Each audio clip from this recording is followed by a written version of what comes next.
Welcome to our channel My Technical. आज के इस वीडियो में हम लोग second class major certificate examination के प्रीवियस ईयर क्वेश्चन डिस्कस कर रहे थे। हम लोग डिस्कस कर रहे थे दिसंबर 2021 में पूछे गए प्रश्न जो सेकेंड क्लास एग्जामिनेशन में पूछे गए थे। तो अभी तक हम लोगों ने इस वीडियो सीरीज की 4th वीडियो कंप्लीट कर ली है। आज के इस वीडियो में हम लोग इस वीडियो सीरीज की 5वीं वीडियो डिस्कस करने वाले हैं, जिसमें हम लोग क्वेश्चन नंबर 41 से लेकर क्वेश्चन नंबर 50 डिस्कस करने वाले हैं। आगे बढ़ने से पहले यहाँ पर मैं आपको बताना चाहूँगा कि अगर आपने हमारा app from Google Play Store अभी तक डाउनलोड नहीं किया है तो just go to Google Play Store, search My Technical and download app, जहाँ पर आपको कई सारे स्टडी मटेरियल्स, कई सारे कोर्सेज मिलेंगे एट वेरी अफोर्डेबल प्राइसेस। तो please check out our app from the Google Play Store. इसके अलावा अगर आपने हमें हमारे सोशल मीडिया प्लेटफॉर्म पे अभी तक फॉलो नहीं किया है तो just follow us on Facebook, Instagram and Twitter as well. और अगर अभी तक आपने हमारा यूट्यूब चैनल सब्सक्राइब नहीं किया तो please subscribe our YouTube channel, ताकि ऐसा ही माइनिंग से रिलेटेड कंटेंट सबसे पहले आपको मिलती रहे। और यहाँ पर मैं एक और इम्पॉर्टेंट अनाउंसमेंट करना चाहता हूँ वीडियो स्टार्ट करने से पहले कि हम लोग अपने ऐप पे 2 नई कोर्सेज लॉन्च करने वाले हैं, जिनके नाम है माइंडसेट 1952 एंड ओवरमैन माइनिंग हजार कोर्स बैच 2 ऑफ 2022।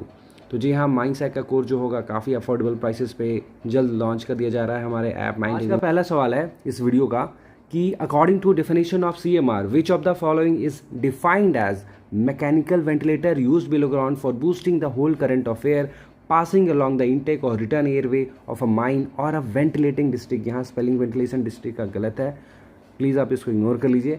सवाल में ये पूछा गया है कि कोल माइंस रेगुलेशन के डेफिनेशन के अनुसार इनमें से किस चीज़ का डेफिनेशन यहाँ पे मेंशन है कि ऐसा यांत्रिक उपकरण जो भूमिगत भाग में इस्तेमाल किया जाता हो, जो इंटेक या रिटर्न में बहने वाली टोटल हवा को बूस्ट कर देता हो, बढ़ा देता हो, किसी माइन की या फिर किसी वेंटिलेशन डिस्ट्रिक्ट की। ऑप्शंस है auxiliary fan, booster fan, centrifugal fan, axial fan या फिर turbo fan. The right answer of this question is B, booster fan. Booster fan वह पंखा है जो इंटेक या रिटर्न में बहने वाली समस्त हवा को बढ़ा देता है।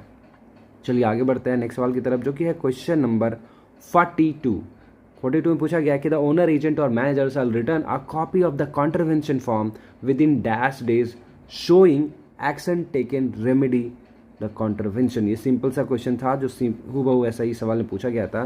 सवाल है पॉइंटिंग आउट कॉन्ट्रवेंशन से कि जब भी कॉन्ट्रवेंशन रजिस्टर किया जाता है चीफ इंस्पेक्टर या कोई दूसरे इंस्पेक्टर के द्वारा, तो ओनर, एजेंट, मैनेजर उस कॉन्ट्रवेंशन का रिप्लाई देते हैं कि क्या क्या रेमेडी एक्शंस उस कॉन्ट्रवेंशन को ठीक करने के लिए लिया गया है।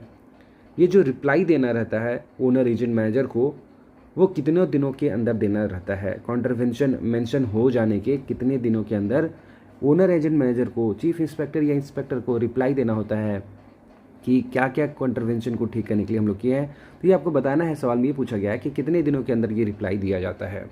Option number A 15 days, option number B 20 days, option number C 25 days, option number D 45 days या फिर ऑप्शन नंबर ई 30 डेज। इस सवाल का सही उत्तर है ऑप्शन नंबर ए 15 डेज। चलिए आगे बढ़ते हैं अगले सवाल की तरफ, जो कि है question number 43। No person shall act or be employed as manager unless he attains the age of. कोई भी व्यक्ति किसी मैनेजर के रूप में तब तक नियुक्त नहीं किया जाएगा जब तक कि उसका एज, ऑप्शन नंबर ए 18 साल नहीं होता, ऑप्शन नंबर बी 20 साल नहीं होता, ऑप्शन नंबर सी 23 साल नहीं होता, ऑप्शन नंबर डी 25 साल नहीं होता या फिर इनमें से कोई नहीं। इस सवाल का जो सही उत्तर है वो है ऑप्शन नंबर सी 23 ईयर्स। 23 साल जब तक होगा नहीं तब तक किसी भी व्यक्ति को मैनेजर के रूप में नियुक्त नहीं किया जा सकता है एज पर द रेगुलेशन। अगला सवाल है question number 44। Danger from sealed off areas में बी। किसी सील्ड ऑफ भाग से, सील्ड ऑफ क्षेत्र से इनमें से किस चीज़ का खतरा हो सकता है। ऑप्शन आर गैस का लीकेज यानी leakage of gas, option number B fire, option number C explosion, option number D water accumulation and option number E all the option. तो सिंपल सा सवाल है, सील्ड ऑफ एरिया से किन चीज़ों का खतरा हो सकता है। ऑप्शन है गैस लीक का, ऑप्शन नंबर बी है आग का, ऑप्शन नंबर सी विस्फोट का, ऑप्शन नंबर डी है पानी के जमाव का और ऑप्शन नंबर ई है ऑल ऑफ द ऑप्शन। तो देखिए सील्ड ऑफ एरिया से लीकेज ऑफ गैस की भी संभावना पड़ती है। अंदर में अगर ज़्यादा ज्वलनशील गैस की जो मात्रा है, ठीक है, वो अगर ज़्यादा बढ़ जाती है, या फिर आप सील्ड ऑफ एरिया जो हम लोग करते हैं किसी स्पॉन्टेनियस सीटिंग वाले भाग को बंद करने के लिए, तो अगर सील्ड ऑफ एरिया में स्पॉन्टेनियस सीटिंग अंदर में अगर हो रहा है तो वहाँ आग की संभावना हो सकती है, एक्सप्लोजन की भी संभावना हो सकती है, क्योंकि वहाँ पर जो इन्फ्लेमेबल गैस की परसेंटेज है वो काफ़ी बढ़ सकती है। तो यहाँ पे सभी, और साथ ही साथ पानी का जमाव तो होता ही है सील्ड ऑफ एरिया के अंदर हो सकता है। तो यहाँ पे जो प्रोबेबल आंसर होगा वो ऑप्शन नंबर ई होगा, ऑल द ऑप्शन, क्योंकि ये सभी संभावनाएं हैं जो सील्ड ऑफ एरिया के अंदर हो सकती है। ठीक है, आगे सवाल की तरफ बढ़ते हैं। Question number 45, the coal mines regulation 2017 were released by notification by which ministry, यानी कौन से मंत्रालय के तहत जो कोल माइंस रेगुलेशन 2017 है उसको रिलीज किया गया था। Option are, option number A ministry of mines, option number B ministry of coal, option number C ministry of labour and employment. यहाँ ऑफ स्पेलिंग गलत है, इसको इग्नोर कर लीजिएगा। ऑप्शन नंबर डी है ministry of human resource management and option number E is none of the above. तो देखिए जो कोल माइंस रेगुलेशन है ऑब्वियसली सेंट्रल गवर्नमेंट के द्वारा ही यहाँ पे बनाया जाता है under the ministry of labour and employment. तो ये ministry of labour and employment के द्वारा ही ये रिलीज किया गया था। एंड अगले सवाल की तरफ बढ़ते हैं जो कि है question number 46, which of the following statement is not true, a competent person is appointed by. मतलब इनमें से कौन सा जो स्टेटमेंट है वो कॉम्पिटेंट पर्सन की नियुक्ति को लेके सही नहीं है। ऑप्शन नंबर ए कि कॉम्पिटेंट पर्सन ओनर के द्वारा अपॉइंट होते हैं, ऑप्शन नंबर बी एजेंट के द्वारा अपॉइंट होते हैं, ऑप्शन नंबर सी मैनेजर के द्वारा अपॉइंट होते हैं, option number D general manager के द्वारा अपॉइंट होते हैं, या फिर ऑप्शन नंबर ई चीफ इंस्पेक्टर के द्वारा अपॉइंट होते हैं। तो यहाँ पे आप देख सकते हैं कि जो कॉम्पिटेंट पर्सन होता है वो खदान के मैनेजर, एजेंट या ओनर के द्वारा अपॉइंट किया जा सकता है। चीफ इंस्पेक्टर कॉम्पिटेंट पर्सन को अपॉइंट नहीं करते हैं। तो यहाँ पे नॉट पूछा गया है कि इनमें से कौन कॉम्पिटेंट पर्सन को अपॉइंट नहीं करता है, तो the most probable answer will be chief inspector. आगे बढ़ते हैं अगले सवाल की तरफ जो कि है क्वेश्चन नंबर 47। ये क्वेश्चन नंबर 47 में पूछा गया है कि the auxiliary fan shawl not be installed at a location unless the quantity of the air available at that location is at least dash the capacity of the auxiliary fan.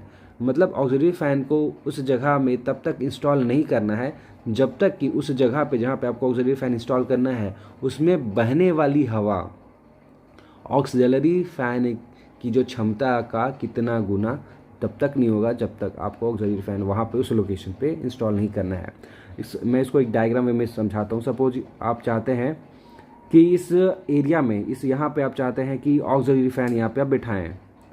ठीक है, auxiliary fan इस face को ventilate करने के लिए आप चाहते हैं कि यहाँ पे आप ऑक्सिलरी फैन बिठाएं।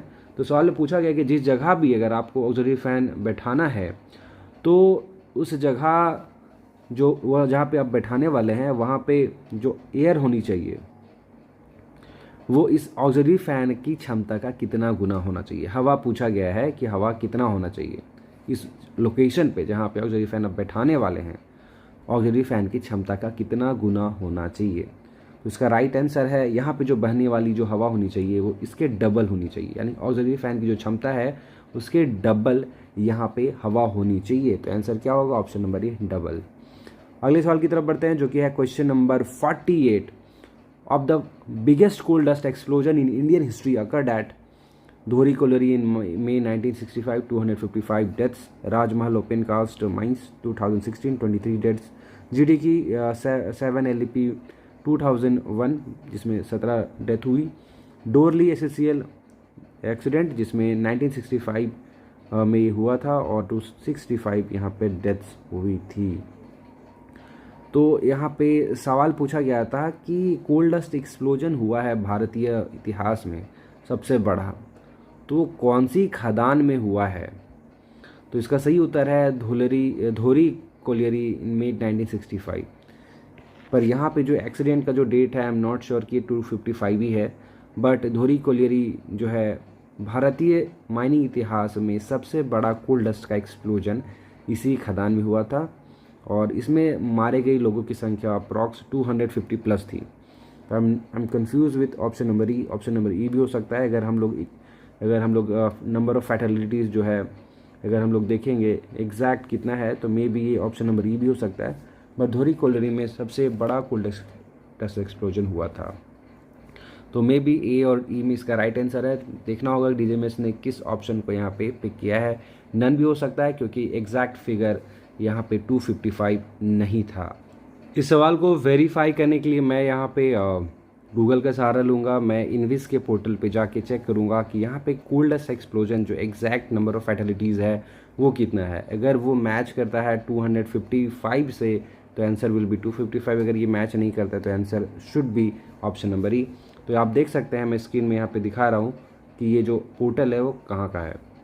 आप देख सकते हैं ये है इनविस का पोर्टल, और यहाँ पे काफ़ी आप देख सकते हैं स्पेसिफिकली यहाँ मेंशन है कि कैसे ये एक्सीडेंट हुआ था, और मेजर जो यहाँ पे डेटा था वो यहाँ पे देख सकते हैं मेंशन है। ये देखिए 28 मई 1965 को ये एक्सीडेंट हुआ था, 268 लोग मारे गए थे।